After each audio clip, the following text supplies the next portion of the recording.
All right.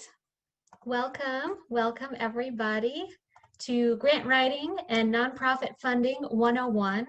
This is the third workshop in our Teaching Artists Tuesday series.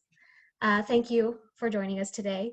My name is Kinsey Keck. I use she, her pronouns, and I'm the Programming and Membership Manager for the New York City Arts and Education Roundtable. I am a white person with short brown hair, and today I'm wearing a fluffy gray and white sweater, and I'm sitting in my bedroom with my plants behind me in the window. So the Roundtable is a grassroots service organization that works to improve and advance the state of arts education through professional development workshops, advocacy, and online resources and platforms to connect the arts education field. Although we are currently meeting via an online platform today, the Roundtable would like to take a moment and acknowledge that we work and live on stolen land. The Canarsie, Lenape, Munsee, and Wappinger people who once lived here are part of the history of what we call New York City. We'd like to give a moment of respect to them, as well as to the Black and immigrant communities which have helped build the city that we know today. As we travel in their footsteps, we recognize that all of our histories are intertwined.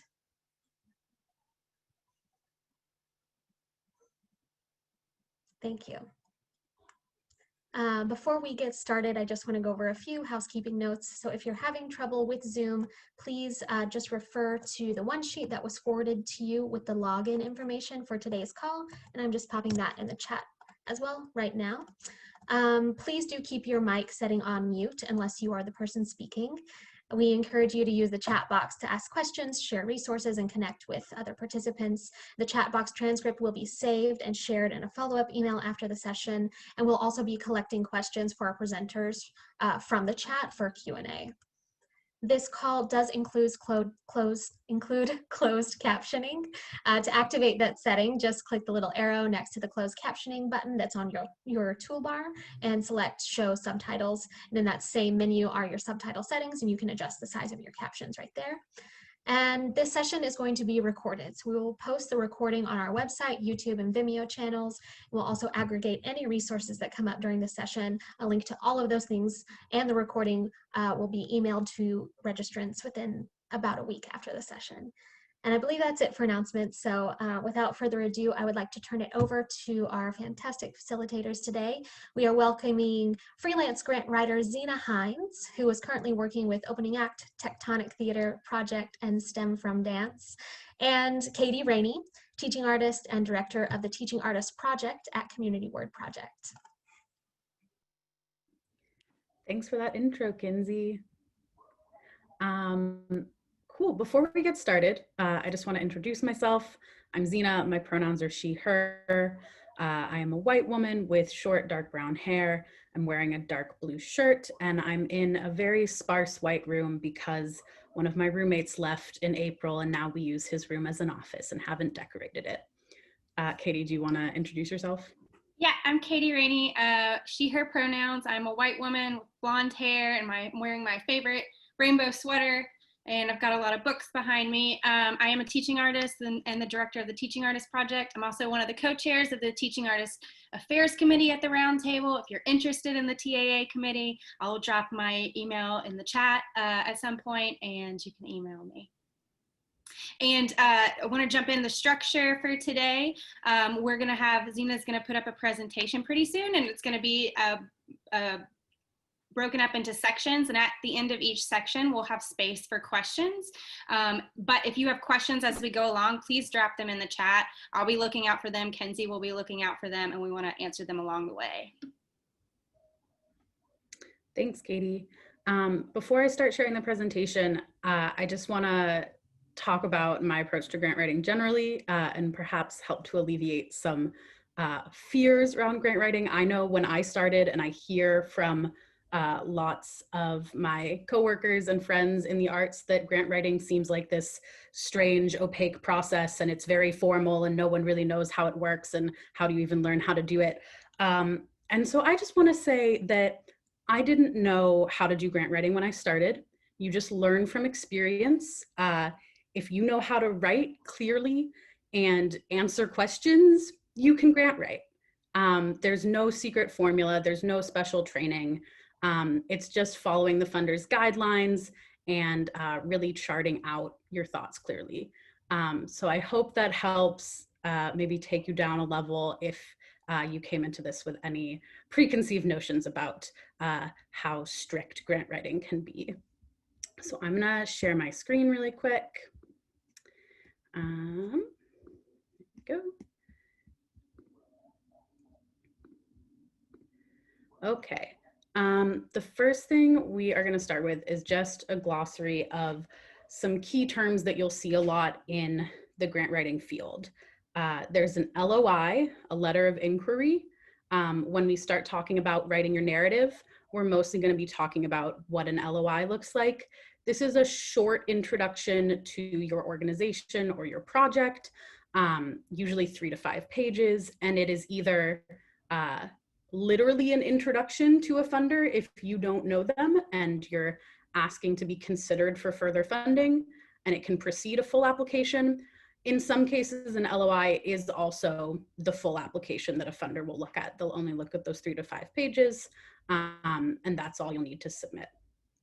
Some funders will issue an RFP, a request for proposals, and that's just when it's coming from them. They will release specific guidelines about what they're looking for, and you will respond to that request. When you are applying as an organization, there's generally 2 types of support that you will see: general operating support and project specific. General operating support means that you're writing an application describing the full scope of the organization's work, and that those funds that you are getting, if you are successful in this grant, can be used for anything that the organization is doing, including overhead. We're mostly going to talk about project-specific support today because we're going to focus a bit more on grants for individuals and artist collectives. And usually those grants are going to be project-specific. You're going to be writing about a specific curriculum, a specific class that you want to be teaching. You're going to describe that in depth, and any funds that you get will be going towards that program. Even if it's a part of a larger organization, you can write a project-specific grant that is a pared down, focused look at that portion. Fiscal sponsorship is something to know about if you are applying, if you're looking at applying as an individual or as an artist collective. If you are not a nonprofit, you're not a 501c3, a lot of funders will ask that you have fiscal sponsorship, and you'll see this in the guidelines. That just means that you are working with another nonprofit to extend their legal status to you, to your project. A few slides from now, we talk about Fractured Atlas. That's a very common fiscal sponsor in New York City. But any nonprofit that you work with can fiscally sponsor your project if they want to and if you want to. There's 3 kinds of government support that you'll see frequently. The New York City Department of Cultural Affairs, which is our city 5-borough specific government support, the New York State Council on the Arts, which is all of New York State, and the National Endowment for the Arts, which is federal. Most of those grants, most of those agencies only provide grants to organizations, but they also provide grants to the borough arts councils or to the regional arts councils that will sometimes be redistributed to individuals for project-specific support. And the reason I want to highlight that is because if you ever see an application that says that it's the funders using some funds that they're redistributing from any of these government supporters, usually that means the application might be a little more complicated. There's a slightly higher threshold that they're adhering to because they're redistributing taxpayer dollars. And that leads me to the types of foundations. One thing I want to emphasize is that all foundations are nonprofits. They have their own mission that they are pursuing when they are set up and file with the IRS. And there's a few different types within that. So private and family foundations are someone has a lot of disposable income. they want to set up a foundation to do their charitable giving through. And that income for the foundation is going to come from that one person or that one family. They're not really going to solicit outside funds. That's the kind of thing when you see something like the Schnurmacher Family Foundation, the Morris and Alma Shapiro Fund. Those are private foundations. Community and public foundations are mostly where you'll see open applications for individual artists and teaching artists. They are soliciting funds to redistribute to other organizations and to other individuals. That's what the Borough Arts Councils are, New York Community Trust, Brooklyn Community Foundation. Corporate foundations are very uncommon, but it used to be how corporations would do their charitable giving. And the final thing to know about foundations is that they are all being run by people. They're not this like anonymous, like ethereal thing. There's a staff, there's a board. Even private family foundations have to have 3 people on their board. And so you can find out who those people are. You can Google them, you can see where they work, find out a little bit more about them as people, which I think for me makes it easier to approach them, more so as feeling like I'm starting a conversation with them rather than I'm starting this awkward process of like talking about money, and that doesn't feel proper. Like they're just people, they have their own interests, and we want to tell them how their interests align with our project. I think Katie's going to take it for the next slide about how to find some opportunities. Yeah, so we're going to talk about different places to look for grants. And while I go through this first card, I would invite if anybody has a grant for teaching artists that they've applied for before or they're thinking of, to drop it in the chat. It's always good to share those resources. I will say the first thing that you really should do when starting to look for grants is take a look at teaching artists who are getting funding and they're doing work similar to you. Like look at their bios you can find, go to their websites. If they're doing a project that's similar to yours, go check them out and ask them what grant they got, what foundation it's from, if they got fiscal sponsorship, who they did. And in your own network, who can you ask that knows about grants? And then foundations that are funding organizations you work for. So many of you work for several nonprofits, and you can go ask them, or often like I work for Community Word Project. Our foundations and grant makers are listed on our website, so I don't even have to ask if I don't want to. And then the other big things you're gonna do is make sure once you've found a grant that you're like, I'm looking at this one, I think I'm gonna apply to this one. You wanna make sure that it fits your mission. Not that you're trying to fit your program to it, but that it really fits your mission and your project aligns with what they wanna fund as well. You're going to go through the guidelines and requirements, make sure there's nothing that would disqualify you before you apply, like location, type of projects, tax status. Do you need that fiscal sponsorship or not? Find out if they fund individuals, because the majority of folks in this room will be applying as individuals, although some of you can pursue fiscal sponsorship. And I would say, I know Zena called out NYSCA. The New York Foundation for the Arts is also a great place to get fiscal sponsorship. You can go to their website and look for that. But you're going to want to look also and see what they're funding, like in these projects, and the amount they're funding. So if your project, say, needs $10,000, $20,000, and they're only giving out $5,000 grants, that's probably not going to work for you. Or if you really need to pay yourself, like many of us do, but they won't allow funding to go to personnel, or salaries, then maybe that's not the one you want to pursue either. Or there's Zena, I'm going to ask you the term for it. I've forgotten off the top of my head, the one. We'll come back to it. Where you need funding from another organization before one organization will support you. I've forgotten the word for it. I don't know what the specific word for it is either, but it's essentially that a lot of the time one funder isn't going to want to fund your whole project. They're going to want to see that you have other means of raising support as well. because that makes your project more feasible. And some funders will specifically say, we will only fund 50% or 75% of your entire project budget. Cost sharing, I remembered it.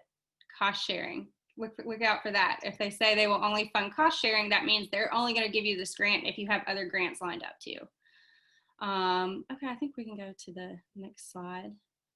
We got some good questions in here, but I think we'll go to the end of this section and get to those. Some good places to start are, if you're in New York City, the arts councils, like Zena said, all fund different types of teaching artist projects. I think I saw somebody's already applied to like an LMCC, Brooklyn Arts Council one, absolutely. Some of the larger ones like Creative Capital, New York Foundation for the Arts. So NYFA, or New York Foundation for the Arts, does fiscal sponsorship. They also have fellowships and grants. So take a look over there. That Northern Manhattan Arts Alliance, they don't fund anything, but they have a really good list of resources over there, so I want to shout them out. Fractured Atlas, and then there's some directories you can look, Foundation Directory Online, Grant Station, GuideStar, Grants Watch. Any others? Seen somebody's a LMCC grant recipient for 3 years. That's great. Sue Casa Grant, some people have heard of those. The one thing I want to highlight with GuideStar is that it can be really helpful just for when you're trying to gather information about a funder. Because all foundations are nonprofits, their 990s, their tax forms are publicly available on GuideStar. And on that 990, you will always be able to find the names of their board members, typically the names of their highest paid staff, if they have staff, and maybe 2/3 of the time also a list of who they gave grants to in that year. And so that'll help you see the amount that their grants are usually making, and who else they're funding, to see if that is similar to the project that you're applying for. Anything else on this one, Katie? No, I think that's it. We're getting some people dropping some other grants they've heard of in the chat, which is great. Awesome. I'm glad we're sending that out after as well. So that'll be a resource for everyone. Continuing on with how we were talking about looking at that 990 to see if you might align. Once you find a funder that you're interested in that you think might be a match, you want to do some matchmaking between the funder and your project to really determine if this is something that you should spend your time applying for. We don't want to spend your valuable time applying for something that's not a good fit. So the first thing is to remember is that a funder is pursuing their own mission, and we want to be able to tell them how their mission and our project fit together. One way to look at that is, how do they describe their mission and what kind of language they're using. If they're using similar language to how you're talking about your project, that might be a sign that you're a good fit. If they release application guidelines or application questions, you can see if your project is answering the specific questions that they are asking. If they have a mission like serving, we believe that arts education will enhance the schooling of underserved children in New York City, and we do that through funding individual teaching artists, and that's their theory of change. That would be very closely aligned with potentially a project that you're submitting, and then looking at who else they're funding. That can be a sort of concrete example of how does their mission translate into their money. Once you find out, if you can find out who is on the staff or the board, you can dig into their background a little more, and that might help you find out more about what they're likely to fund, particularly with private and family foundations, that it's often just those board members making funding decisions. If you see that one of them that's on the board of that foundation is also on the board of Community Word Project or Lincoln Center, any other major arts institutions or arts education institutions, you can intuit from that that they are interested in that sort of mission. And then, like we were talking about, looking at the application process, is the deadline going to be feasible for you to put something together? If they don't have an open application process, you can still introduce yourself. This is where an LOI is helpful. You can develop a very short one-page LOI, dig around in your network to find a contact at that funder, and just email it to them and say, I thought that there was alignment between what you're looking for and the project I'm working on. I've attached some more information. I'd love to talk to you about it further. Just because they don't have an open application process doesn't mean you can't talk to them. You might just have to dig around to find that contact info first. This is the first place that we're going to pause for questions. I'm going to leave the screen up, but I'm also going to open the chat for myself. Katie, are there any questions you want to? Yeah, Yvette, I'll drop that definition in the chat in just a minute. We went over a glossary of definitions at the beginning, but we got a couple good juicy questions. So what are the differences between an emergency grant and a grant for artists? Got it. There's not necessarily any difference between those. What you're seeing now with a lot of emergency grants just means more that funder is responding to the current moment. It might be a new grant program for them. They don't do emergency grants every year. But the way to approach that would still be the same as with any other proposal. You would want to look at what their guidelines are, who they're looking to fund, how much money, and proceed with that. And Carrie, you can come off mute to tell me if that made sense or not, or if you need further clarification. Yeah, I think it's just with the idea of grants and emergency grants, just knowing that the guidelines might be the same, but what's like the, I'm trying to think the aftercare for that maybe, or after you receive the grant, like usually when you're applying for a grant for artistry, like there's some kind of product or there's something that you can show, right? That kind of that. And I'm just wondering, is there something different with emergency grants? If they're not necessarily asking for a performance or some kind of product or a residency afterwards. I think an emergency grant, most funders that I've seen are more so just looking to support the artist because they know that this is a time of financial need. So you would probably be looking to talk about your history of artistic excellence, of teaching excellence, why you need some support right now to get you through this moment, rather than looking forward to what the project is.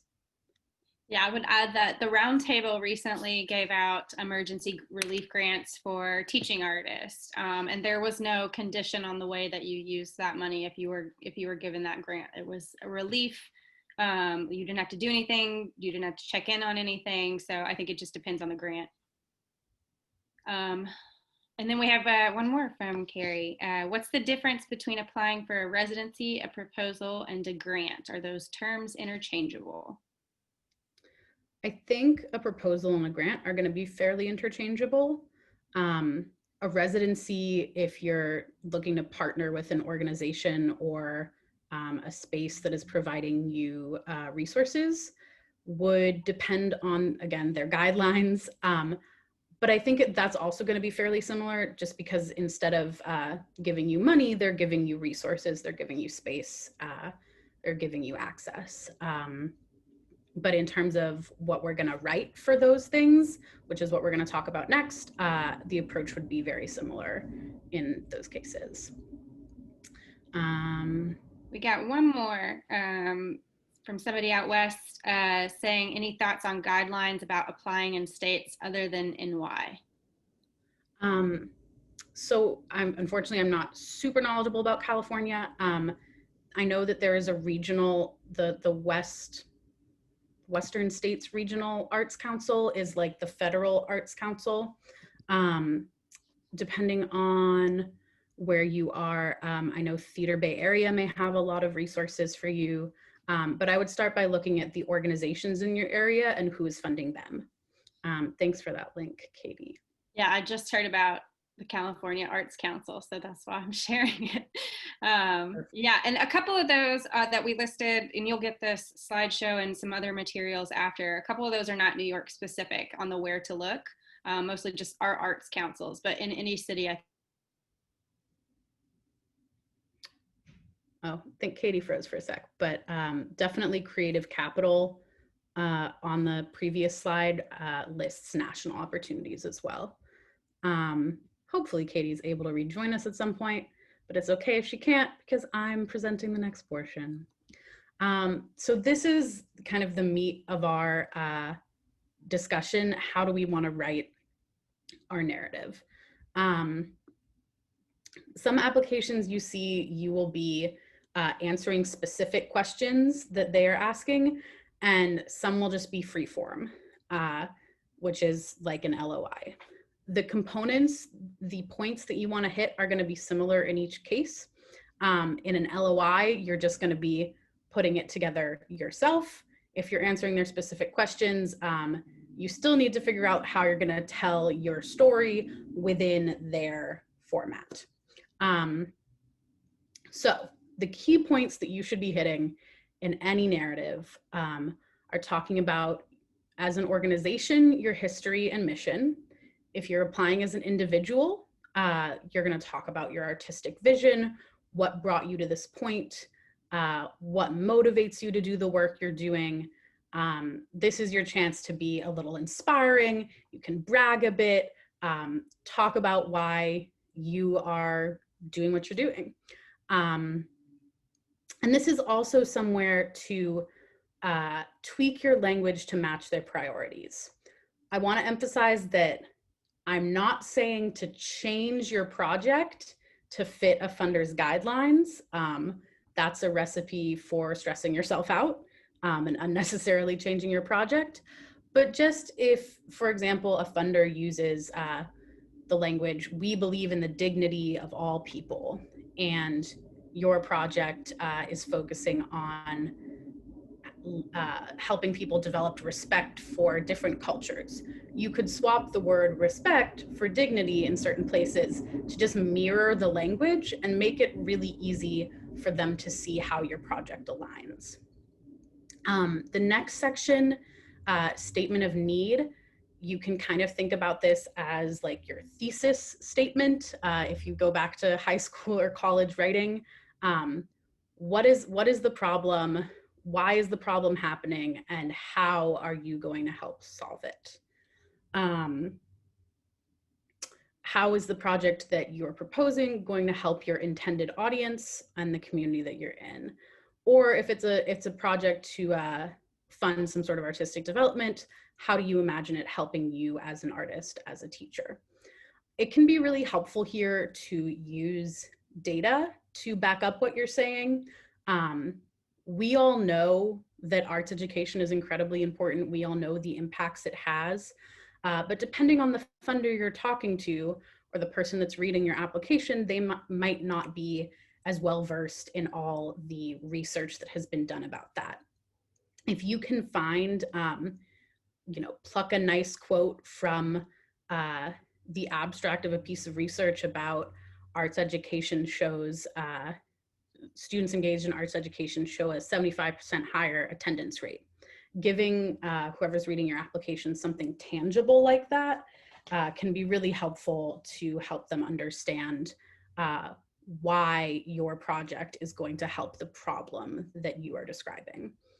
And then you're going to get into the specific details, the who, what, where, when, why, how. Talk about what your timeline is. What will program participants be experiencing on a day-to-day basis? Who are you trying to reach, the population? And also who is going to be teaching, or who is going to be the artists involved in this project, and how are they chosen? And with that population served, how are you going to reach them? Are you using social media? Are you partnering with any organizations in the community? Are you working with schools to talk to their students? So that if you're saying you want to reach a really specific group of children, you're actually backing up how you're going to be reaching that group. And then these last couple points, specific outcomes and evaluation methods, we're going to go into detail more in the next slide. One thing I want to say before we move on, just when you're working on an application overall, if you are working on an application that has specific questions, there's like an online portal that you're applying through, definitely work on those questions in a separate Word document. Make your own thing that you can then copy back into the application, and also make sure you're paying attention to any word counts or character limits. Most applications will have some kind of limit of 500 words, 1,000 characters for certain questions. And so you're going to have to make sure that you are writing concisely to fit into those limits. And so outcomes and evaluation. You want to be specific about what outcomes you're targeting in the short term. What are students going to experience? What are they going to have by the end of the class? The medium term, how is the class going to impact students once they have finished it? And the long term, what is that class going to mean for students in 1 year, in 2 years, in 5 years?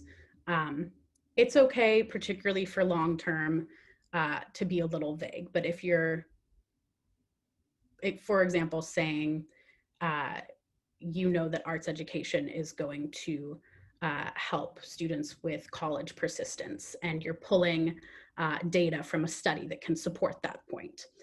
You can say that that is your long-term goal, as long as you're also being specific about your short and medium-term outcomes that you're going to be more tangibly measuring. A lot of you have probably heard about SMART goals. This is a good structure to think about if the goal that you're setting is well defined. It should be specific. You should be able to measure it. It should be something attainable by the end of your project, something that is relevant and important to the community, and time framed, that has a specific time as it relates to your project. Some common outcomes, particularly in terms of quantifiable numbers. Are there any performances associated with your project? What is the number of students that you'll be serving or audience members that will be attending those performances? You want to set goals for that are reasonable, that you think you'll be able to achieve, but you can be a little optimistic there. If I think we're going to have 3 to 5 performances, you can put 5 on the application and 100 attendees at each, if you think that that is going to be doable for you. That's the quantifiable side. And then the qualitative side, what change do you want to see in participants, and how will you measure that? Typically, there are surveys is kind of the baseline. You can do a pre and post survey. You can do follow-up interviews with the participants if that is feasible, if you have enough time for that. And are they creating any final products that will be able to be reviewed? A script, a piece of art, an essay, anything like that. So you want to build that evaluation plan and your measurement plan along with your project, so that you're building a measurement plan that makes sense with the amount of time you have that you are able to do, and that will give you meaningful information on the impact your project had on participants. Some things that can be helpful from the persuasive grant writing side of this. If this is a new project and you don't have any previous data to report, that is okay. If you can find another study or another project that has similar outcomes, you can reference that to say that's why you think your project will be successful. You can also, if you've done similar projects in the past, you can reference data and outcomes from that project. One tip that I'm particularly fond of is sometimes it can sound, if you talk about how much you value evaluation, how important it is to you to know the outcomes that will happen on your students, and you're going to be utilizing that data like on a weekly basis. If you can go really in depth about like how important it is to you, that can read almost as well as having really specific outcomes. You have to have both, right? But that's like a little trick for making funders say, oh, wow, they're taking this really seriously. They're really going to evaluate this project. It can just play a little mind game there. And then zooming back out to an overview of the narrative, this is where storytelling can really come into play. I think most of us understand the elements of good storytelling. And what I would encourage you to think about is just creating an outline of the key points that someone needs to understand why you are doing your project and what the impact it will have is. And literally create that outline, write it out. And that can be the basis of your LOI, or then it can turn into those application questions. Then as you start to flesh out that outline, the reason we have this image in here is that you want to think about who is possibly reading this application. Some people are more left brain, some people are more right brain, and we want to create an application that can speak to both of those kinds of people. So we want to include some of that data, some of that analysis, the detail that will speak to the left brain people, and also the right brain side that might come more naturally to a lot of us, of talking about this big picture, the impact on students, the emotion in the classroom, all of those, that kind of more flowery language. You definitely want to incorporate both. Some tips in that narrative, I think I already said, don't be afraid to brag about yourself. This is not necessarily the time to be humble. If you have a really amazing past project that you completed, if you have any awards, a great quote from a previous participant, those are all things to include to support your application.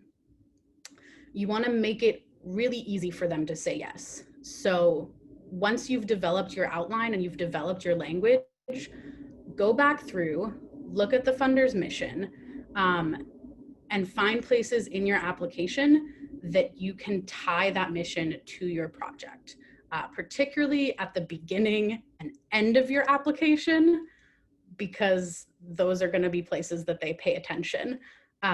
Which brings me to the next point of guiding the reader through your application. You want to, especially if you're writing an LOI that is your own structure, you don't just want to submit 3 pages of paragraphs. Break it up, give it a header, say mission and history, the need, population served, evaluation and outcomes. This is actually on that example LOI. Katie, can you drop or I can drop the link in the chat. Katie's going to drop a link in the chat to a Google Drive folder that actually has an example LOI in it. That'll be available after the presentation. You can peruse it at your leisure. But something I want to highlight from it is the way that LOI is guiding readers through. It's using headers. It's using selective bolding within the text to draw the reader's eye. And it's also using hard-hitting, punchy first sentences. And that is because the hard truth is that sometimes people reviewing grants are reviewing a lot of grants at once. and they might not be reading every single word on your application. So you want to make it easy for them to pick out the key parts and process them. And in terms of, you want a strong finish and a strong beginning, that is often where I will include the most mission-driven connective language. If you're looking at that LOI, you'll see that the first paragraph is intentionally echoing a lot of the same language from the funder. The funder talks about youth development, helping youth. Well, I should look at it right now too. I'll look at it when we get to questions. And I think this is just a summary slide of a good narrative. And then we're going to stop for questions because I know that the chat is blowing up. So a good narrative, who, what, where, when, why, and how, is clean, clear, and concise. You don't want to be overly long. You know, as the shortest way to say something is usually the best way. It has a strong sense of mission and how it connects to the mission of the foundation. There is a clear and compelling case for need, supported by research and data if you can find it, uses passionate language for that right brain side, and has feasible goals, measurable objectives, and a strong evaluation, and is compatible with the budget you are submitting, which we will talk about in the next section. Okay, that was narrative. I'm gonna open up that LOI while I'm sharing my screen in case anyone has questions about it. And then we're also gonna take, let's try to say 4 minutes for questions right now. There'll be more time for questions at the end as well. We had a question early on talking about the format of like the SMART goals and stuff, I think. Would this be the same format or close to when asking for funding for seniors? I know we have a lot of people working in creative aging in here, or adults with dementia. Yeah, absolutely. Thank you for bringing that up. I certainly have a bias because I've been working with organizations with school-age children. There's a lot of great funding opportunities out there for older adults as well. All of this is still the same approach. You can definitely find data about the impact of arts engagement on seniors. I know there's a lot of great research about particularly the social aspect of that. And you would still want to evaluate your participants in a similar way with surveys or post interviews, things like that. And I know somebody, Katie Kelly, wrote in that she recently finished serving as a grant application reviewer for an out-of-state arts organization, and it taught her the importance of collecting outcomes, results, and data. So many applicants lost points because they could not properly answer how their work has impacted their community. Outcome data answers this question, so we really need to pay more attention to it and put time into it. I just wanted to call that out because I think it's a really good point and say, like, maybe, I know we talked about testimonials that came in, but like maybe some other examples of outcomes, evaluations of what those can look like in a grant, because I know people often get daunted by that part of it. Yeah, I think what that can look like is we're going to talk about supplemental materials at the end. A lot of grants have an opportunity to provide some documentation along with your narrative.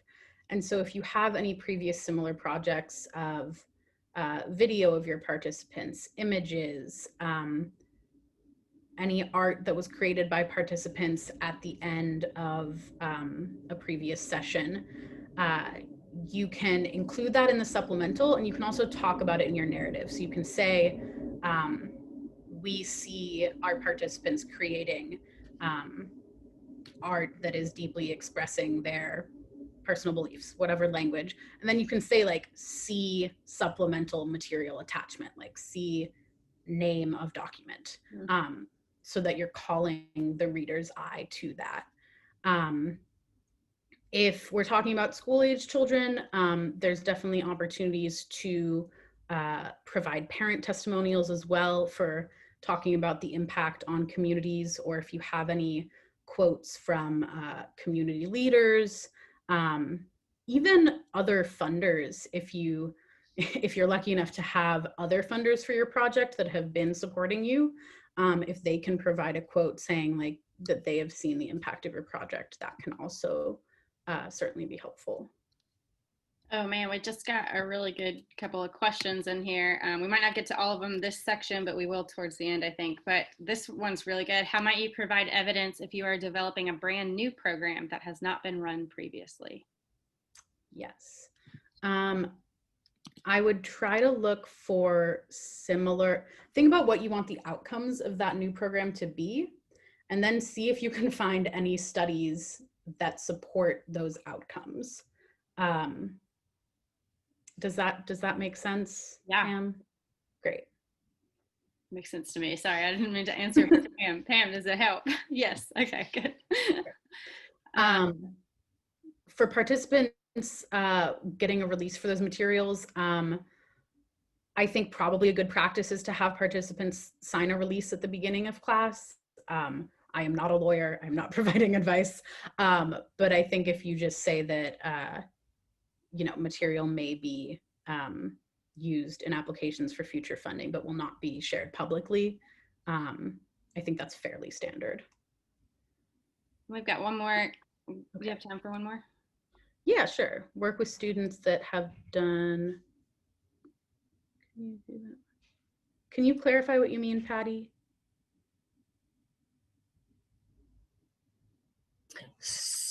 Can you hear me? Yep. Yeah. Okay. So like if you mentioned, showing work that the students have done before and things like that for a new project when you're applying for a grant, if you did a project that was similar, but you were working for a different organization, can you use that as an example? Can you use their work as an example? I think so. So you're saying if you've worked with one organization and had outcomes from the project with them, and now you're doing a separate project. So the key element there is you. And so you can definitely talk about your experience teaching, how your past experience has prepared you for the future project, the new project that you're doing, what lessons you're taking with you. And I think that will all be a great support for your application. Cool. All right, I'm going to go back into the presentation. The next part we're going to talk about is a project budget. We're not going to go too in depth here. There is an example budget in that Google Drive folder, and all that information you can download, you can keep for your future use.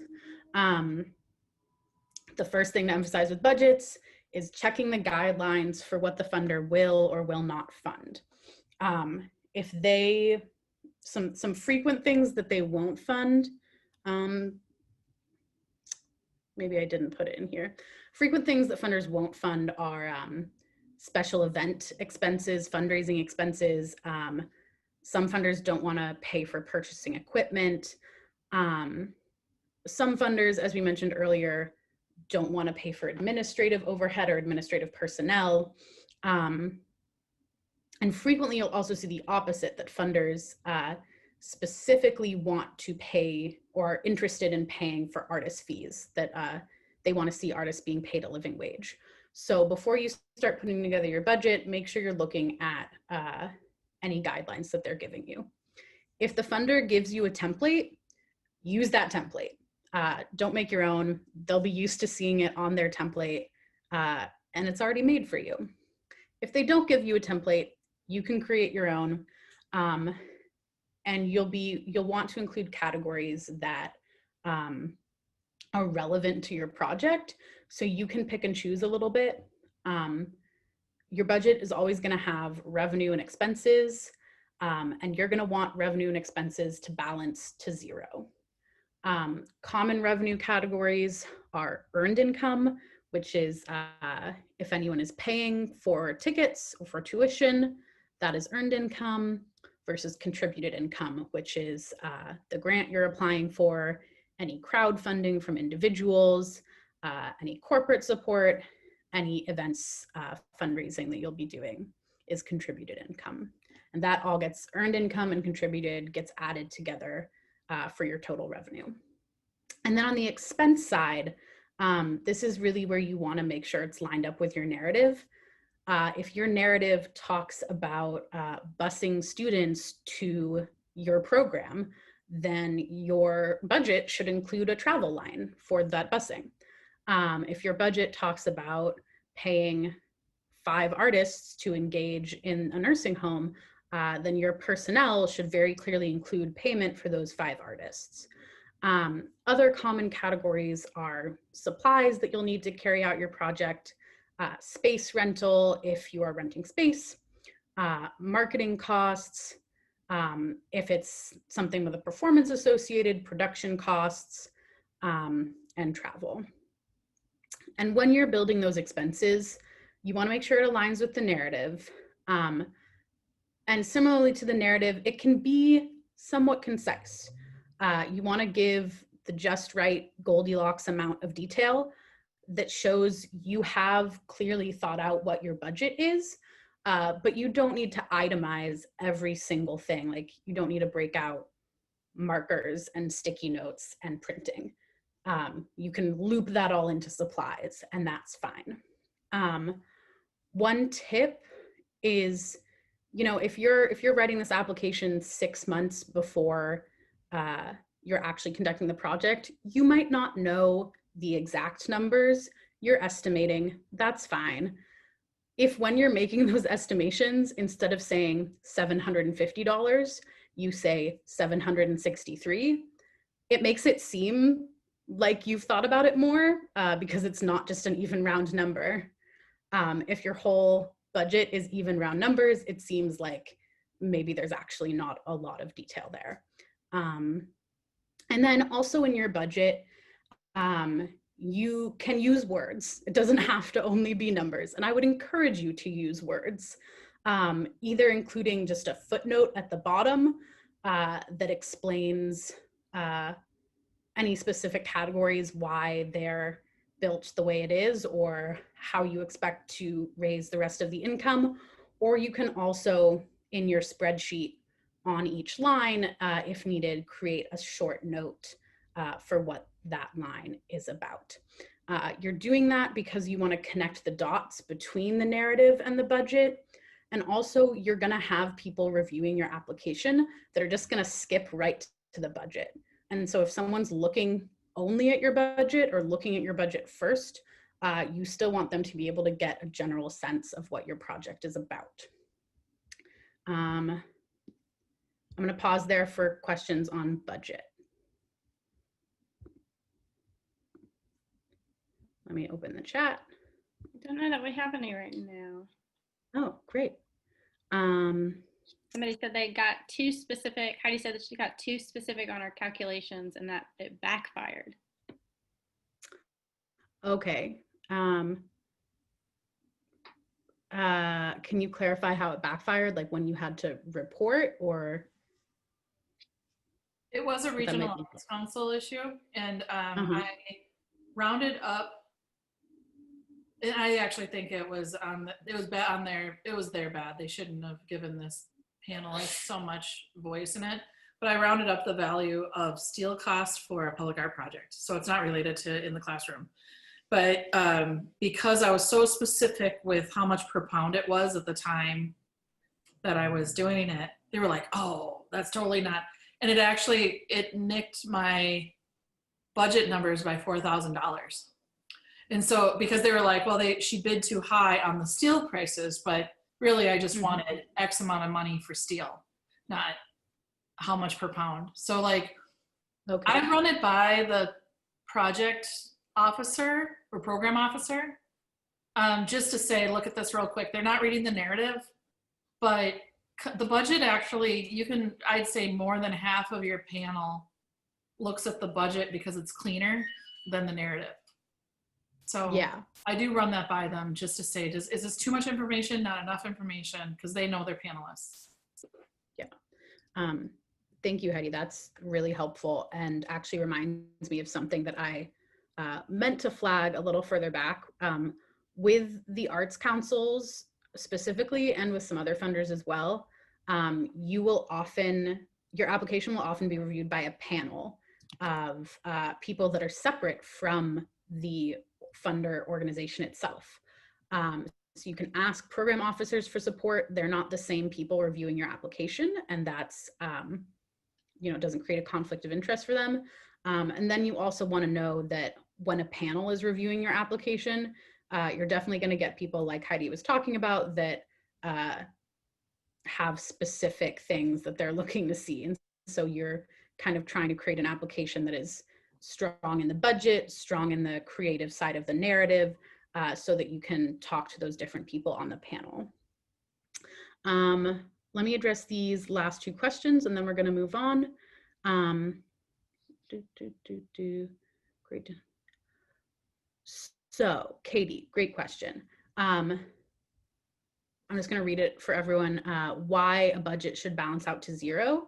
Why is it seen as a negative if you end up spending less and saving some money for next year? I think there's two things to pull out in there. One is like the budget that we're talking about is the budget that is being submitted in advance of you doing your project. And so you should be planning to use all the funding. The reason we want it to balance to zero instead of showing a surplus is really just that it creates a stronger case for need for the grant. If you're asking for a $5,000 grant, but your project budget is showing a $2,500 surplus, the funder might look at that and be like, okay, I'm only going to give you $2,500 because that's actually all you need. In terms of what you do on the back end, if you save some money, you end up saving a little bit. Once you've gotten the funding, that's okay for the numbers to change a little bit. And we're going to talk a little more at the end just about what to do when you've gotten funding. In terms of the world we're living in now, it's certainly more difficult to build a budget when kind of the only expenses are Zoom and personnel costs. I have seen some organizations doing some creative things like mailing participants the supplies they'll need for the project, and that can be part of your costs. It certainly does make your budget smaller. I think funders know that, and I would just use notes to explain what those remaining elements of your budget are. Building a budget around Zoom. Okay. Alrighty. So we talked about supplemental materials a little bit. A lot of applications will specifically ask for them. Even if an application doesn't ask for supplementals, as long as they don't say they don't want them, I would suggest including at least one thing. This is another way to tell your story. It can be very tangible. As always, look at the guidelines. Sometimes funders have very specific guidelines for how long a supplemental material can be. I was just on a panel that, we were getting supplemental materials that were like a 40-minute video and a 40-page PDF, and that was way longer than the guidelines. Don't do that. Make your supplemental materials specific, direct the reader to what you want them to see. And good supplementals, I think I have a bias that the best supplemental materials are, if you have them, are photos or videos of your project or similar projects in action. Seeing the project recipients, seeing the impact on them can be a great motivator for readers. If you don't have that, particularly if it's a new project, if there's press coverage of the project or a previous project, press coverage of you as an artist or as a teacher, if there were work samples that were created from the project or from a similar previous project, that can all be very useful. And then if it's particularly a teaching project, a curriculum overview.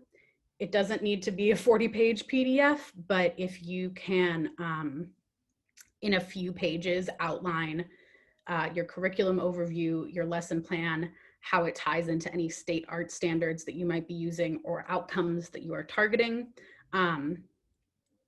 The detail that you put on that is important, but again, it's also just important for the funder to see that you've thought about that. And if you have a survey form that you're already planning to use, or you can put it together, or you have previous evaluation data, that can also be a strong supplemental material. And the last thing I'll say about supplementals is submit it with some context. If you're submitting a video, just say briefly, when is it from, who's in it, how does it relate to the project that you're submitting for? It's okay if it's a different project, but if it's the same artist working on both, definitely call out, I'm submitting this video because it shows the work of this teaching artist in the classroom, or a similar approach or a similar target population. Before you submit, you wanna, everything we just talked about, I would suggest doing that like a week before the deadline, and then give yourself a whole week to proofread and get a couple of friends to proofread as well. Ideally, people who aren't super familiar with your project. And you definitely want to be checking for grammatical errors, of course, but particularly those outside readers, you want them to be looking at your entire narrative, your budget, and your supplemental materials to just see if it makes sense. If they read through it and they have a question or they still don't understand something, that's a really good sign that there's something you should go back in and adjust or add a note to or further explain. And you want to look at that everything is fitting together, everything is telling the same story. And then once you've done that, check the guidelines one more time, make sure you're not missing anything, and that you're submitting it in the format that they are asking for, which is usually a PDF. Sometimes it's not though, so make sure you look at those guidelines. And the last thing here is once you've gotten an award. This is great news. A lot of the time you will be notified that you got an award quite a few months after you applied for it. So the first thing you should do is go back and look at your initial application, look at your budget, and make sure that it's all still generally the same. If your budget has changed by $1,000, that's fine. If you think you're going to be serving 25 less people out of 200, that's fine. If you're going to be serving a different population, if the price of steel has changed, maybe you need to just talk to the funder before completing that award acceptance. Generally, it doesn't mean that they're going to take back the award, but it can make it easier for you later on by saying up front that things have shifted a little. Once you're in the award period, make sure you know what kind of recognition the funder requires. They might want to be on your playbill, on your website, verbal recognition at events, and do they need to be invited to observe the project in action? Most grants will have a report, at least a final report. Some will also have interim reports. Make sure you write down those deadlines and submit your reports on time.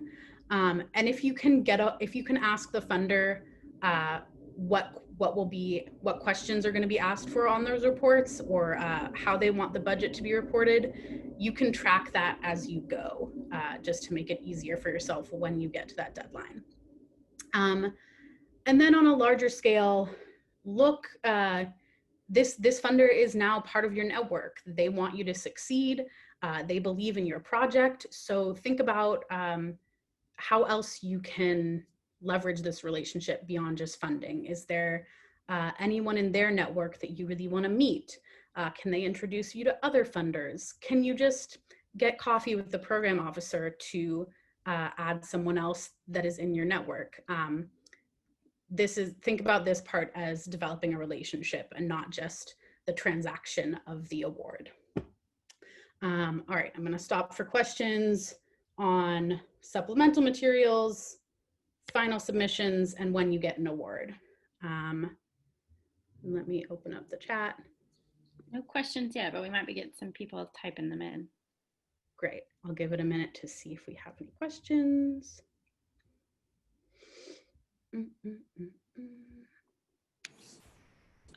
I have a question. Is it okay if I ask it out loud?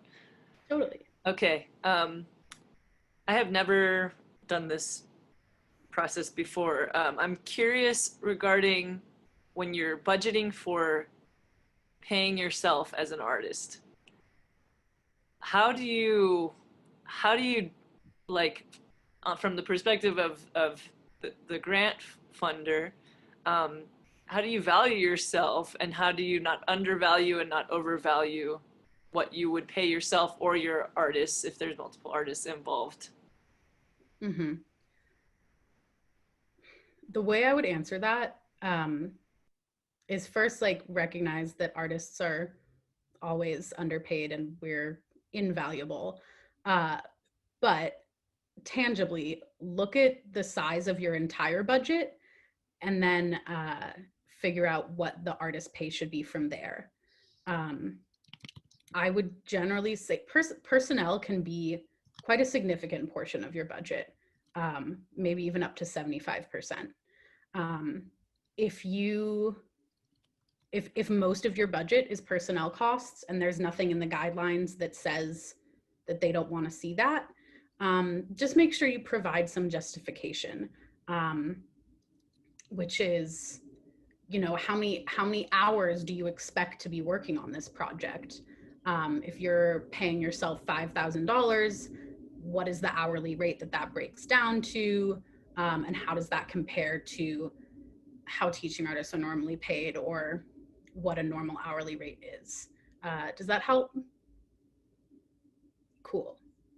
We got something else that's on the same lines. But I just want to add that speaking of paying for professionalism or whatever, the Roundtable did a paying for professionalism survey many years ago and pretty much said that teaching artists, at least in New York City, need to be paid a minimum of $80 an hour.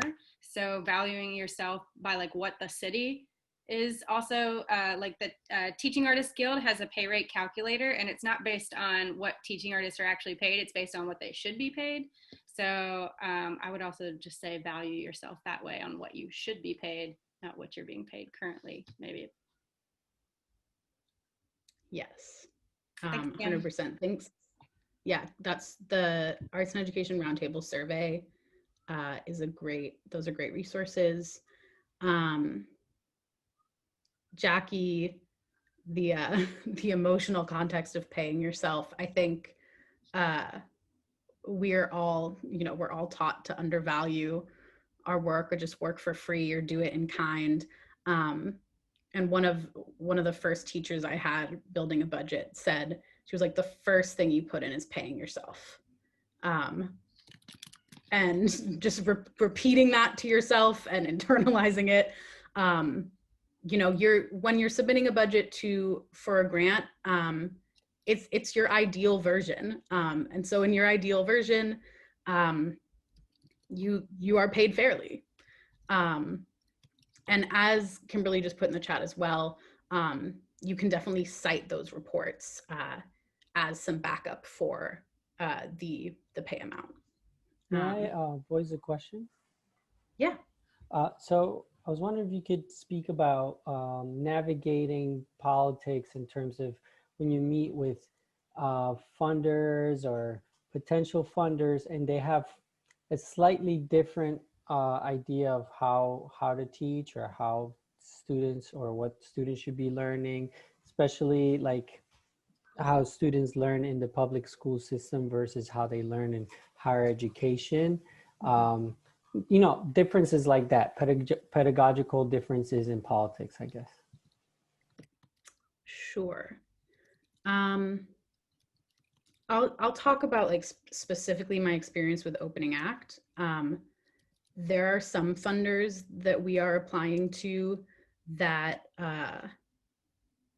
we're writing from like an arts education approach. We know that they are into arts education for the values it holds in itself and what it can give to students. And there are some funders that we know are more interested in the workforce development, the youth development aspects of arts education, that they're interested in, how the impacts arts education has on attendance rates, on grades, on graduation. All good things, just very different from arts education for the sake of itself. And I think it's helpful to get comfortable with that that fine line and think about how your project can speak to both of those sides. If you're meeting with funders and frequently receiving pushback, or like they're looking for something that's in a slightly different direction, I would, get a focus group together of my friends and figure out how you can talk about your project in a way that is could mute themselves. Figure out a way to talk about your project in a way that is responding to sort of the feedback you're hearing, but is still at its core the project that you want to do. So don't change your project, just figure out how to talk about it in a different way. Yeah, I was going to add, you said the thing about workforce development. I was going to add about their language. So I run a teaching artist training program, and some funders want to hear about our social emotional learning, our outcomes, what our trainees are building, and some want to hear about workforce development. I've heard that so many times in the last few years. So it's kind of like meeting those needs, and you can figure it out, I think, a lot by interactions with them and going through their websites, reading their guidelines. You have a question about information resources on the formation of a 501c3. Ooh, that might be a Kim question. Yeah.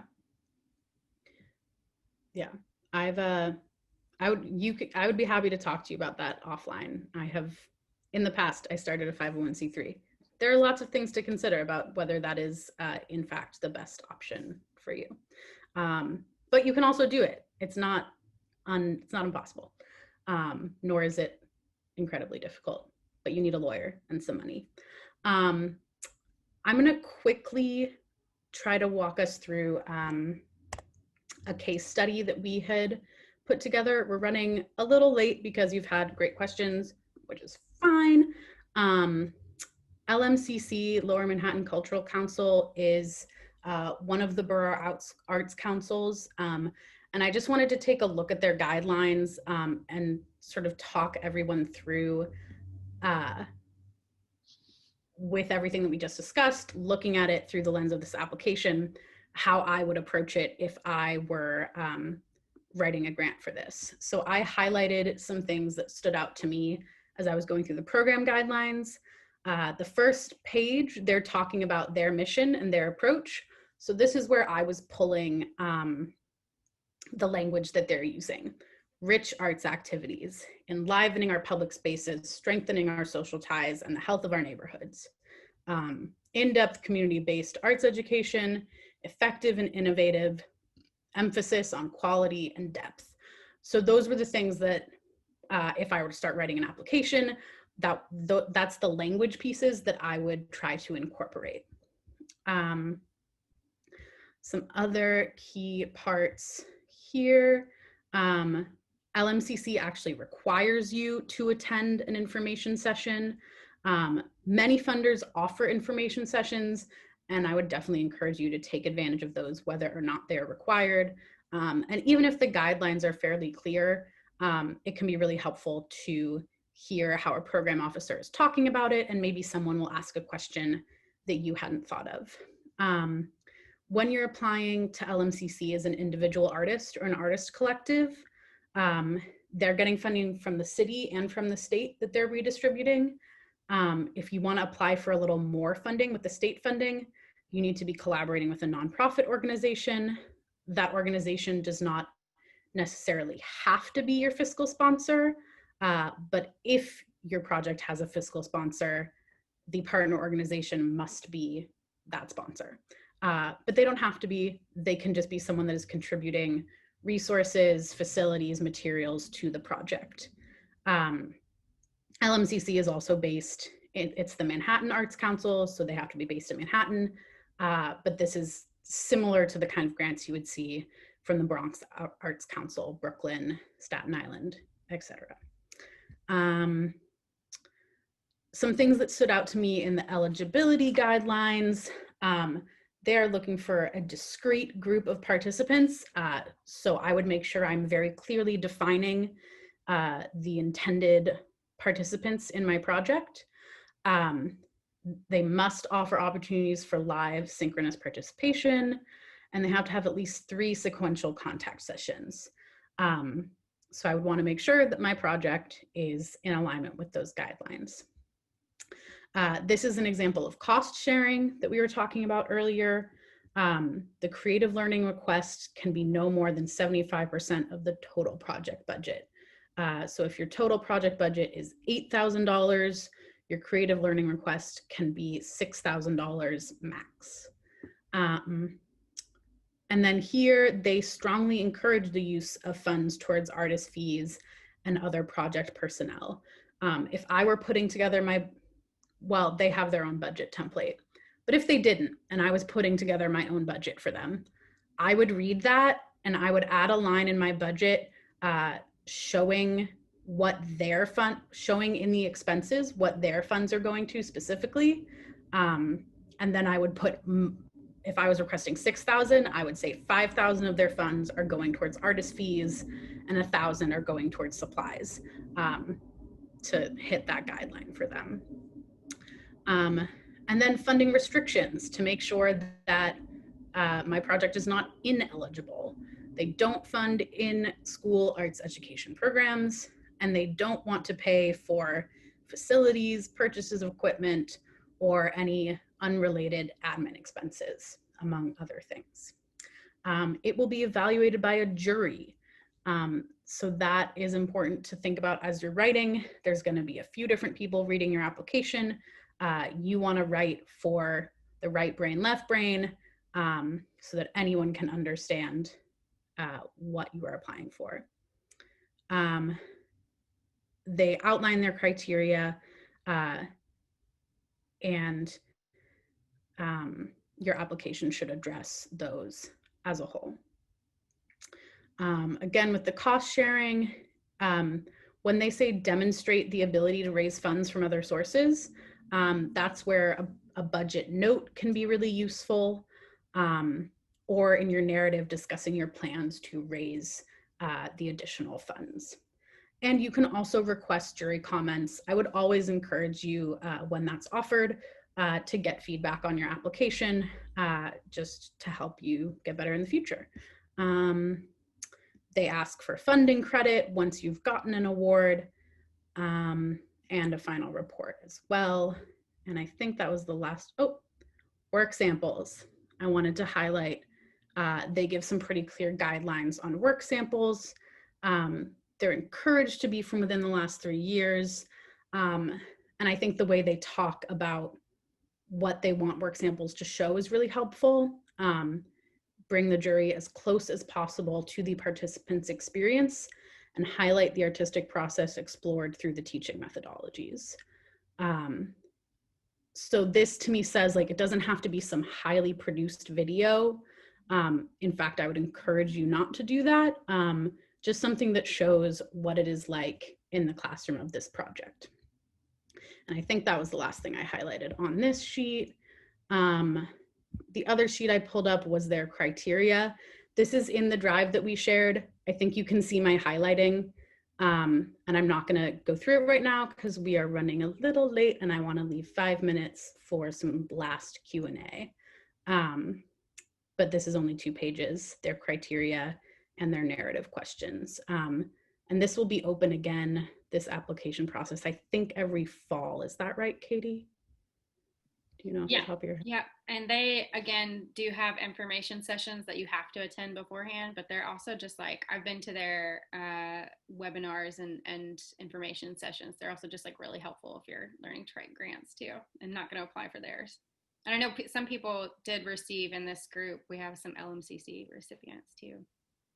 Awesome. If anyone had a really successful LMCC experience they want to talk about, I would encourage you to jump in with that before we get to Q&A. Or not, that's okay. I just picked LMCC because it's a fairly representative example of the Arts Council grants. I am not affiliated with them, nor have I applied for it. Alice, did you have a question? Or were you just waving? Something about LMCC. I would say it's important with all these grants to really read over the questions first, because you can start answering 2 of the questions at once in explaining what you're doing, and they really want it separated out for various reasons, which some of you've gone into. I think that's the most important thing from the 30 years I've done this. Your presentation was fabulous. And I would say with LMCC,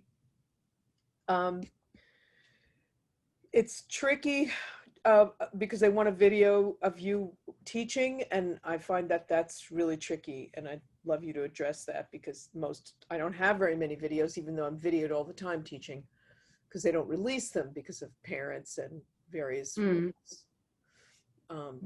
But I think it's a great grant because the panel changes. So if you have a fabulous thing that's based on what you've been teaching for 20 years and you don't get it one year, I would make it better and apply with the same damn one the second year. That's how I got my Sukasa Definitely. Grant. That's great advice. Really good to know. That's not true with everything. I would say that if you're applying for oh God, I can't think of the really big grant that's out there. It is, I don't know if the panel changes, but I wouldn't apply that. There's some that you wouldn't apply with the same thing twice in a row. Yeah, that's a great point. If you don't get funding the first time and you're able to get feedback and adjust it, you can certainly apply again. A lot of funders will say they don't want multiple applications within a 1-year period. But certainly whenever you have an opportunity to get feedback, check that out. Zena? Yeah. This is Yvette. I'm not on camera.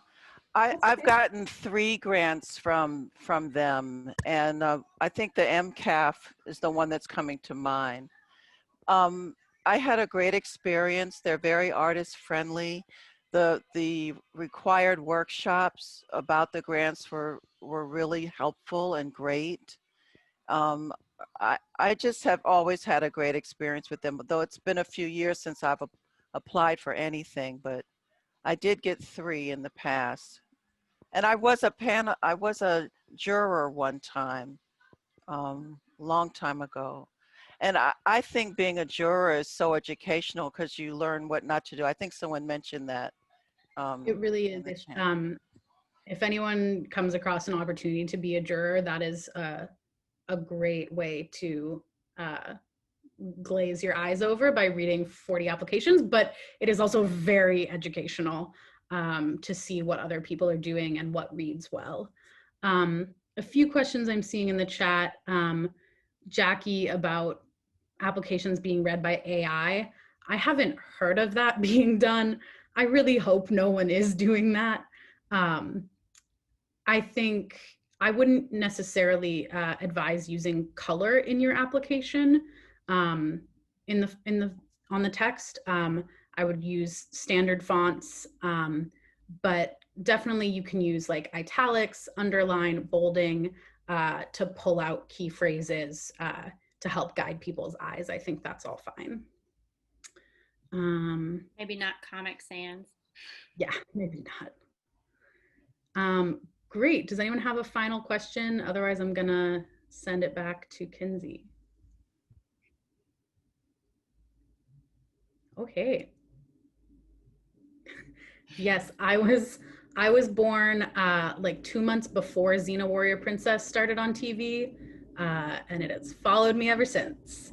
But thank you all so much for being here, and I hope this was helpful. I put my email in the chat. Totally happy to answer any lingering questions that might come up. I always think of things after the fact, so you're welcome to reach out. All right, Kinsey. I love that I don't know if you saw that you were dubbed Xena Grant's Princess, and I think that's very apt. I love it. So I'm sure I'm echoing everyone else's thanks in the chat by saying thank you so much, Zena and Katie, for sharing your expertise and this invaluable information with everyone. So I just want to reiterate one more time. You all as registrants will receive an email with links to this video, to the resources, and to this presentation. We should have that out to you within a week, although it may take an extra day or two with the upcoming holiday. And Zena, I saw that you left your email in the chat, but if you and Katie have any other like social media handles, links, or anything that you'd like to share, please go ahead and drop them in the chat because we'll be sharing this out. And yeah, those of you who are on the call, if you have a couple of minutes and you don't mind, after this, if you could fill out our Teaching Artists Tuesday survey, I'm putting the link in the chat right now. It's just a couple of minutes, and that really helps us evaluate our virtual events, and it influences our future programming. So if you did enjoy today's workshop, which I believe everyone did, please consider making a donation or becoming a member of the New York City Arts and Education Roundtable. Our Roundtable members support our ability to provide direct advocacy on behalf of the arts education field, quality professional development programming, and resource sharing opportunities. So for more information on the benefits of membership or to make a donation, you can follow either of these links, which I'm dropping in the chat. If you happen to be experiencing a financial barrier to becoming a Roundtable member due to the ongoing COVID-19 crisis, you can just reach out to me. My name's Kinsey Keck. I'm the Programming and Membership Manager, and we can discuss a discounted membership rate for yourself or for your organization if you'd like. So there's my email in the chat. Please do be sure to join us next week for our very last Teaching Artists Tuesdays workshop. That's going to be Tuesday, December 1st from 11:30 in the morning to 1 p.m. And that workshop is going to be Beyond the Live Zoom Classroom, Supporting Learning Through Asynchronous Content. So you can register for that there if you haven't yet. So the Roundtable is also continuing to host our race-based affinity groups to support actively dismantling the systems of racial oppression in our field and beyond. The next set of meetings is going to be happening next week as well, December 1st, 2nd, and 3rd, I do believe, but you can find out more information at that link in the chat. And then finally, the Roundtable will be hosting a legislative briefing on December 15th from 9 to 10 in the morning as part of our ongoing advocacy to support the field. So we don't have a link for that yet, but just look out for more details at the beginning of next week. We'll be sending that out. And I think that's it. So we're going to leave the call open for another minute in case anyone wants to save any resources right now that are in the chat. And that's it. Thank you all so much. There's a White Affinity book club that's out of this world. It's really great. Yes, thanks, Alex. We're reading Alice Cast right now, and you can, if you don't have the time to read it, it's very hard and wonderful reading. She's an incredible author. You can listen to it, and it's very cheap to listen to it. You can listen to it while you're taking your walk, and it's an amazing book that everybody should read. And there's also different resources about it that help you organize in your mind all the things that she's just, it's dense. I'm trying to say it quickly. Very dense. What's the book title? Can you share it? Cast. It's Cast, C-A-S-T-E. If anybody is interested in joining that book club, you can just email me and I'll get you on the list.